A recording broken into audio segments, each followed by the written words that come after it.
Hi everyone, are you ready to create your own AI generated songs complete with vocals? Today I'll show you how to use the Suno AI to generate a full songs or full track with AI vocals.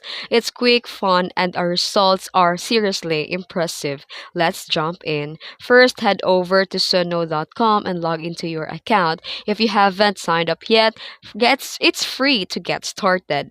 Then here, click on the create or the new track button, and this open the track creation page where you'll enter your prompt.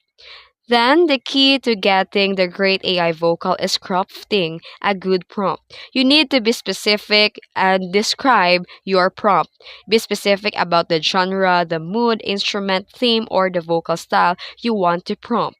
Here are the example prompt. You can also adjust the language, the vibe, or gender of the voice depending on what you're aiming for.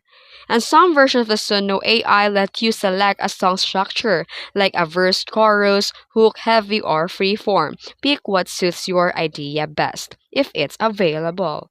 Then hit the generate button. In just a couple of minutes, the Suno AI will create a full songs complete with instrumental backing and AI generated vocals. Listen to the result. If it's not quite what you wanted, you can tweak your prompt or regenerate until you're satisfied. And once you're happy, click download to save your AI generated track. And that's it. That's how easy it is to create a full songs with AI vocals using the Suno AI. If you enjoyed this tutorial, give a thumbs up and subscribe for more tips. Thanks for watching.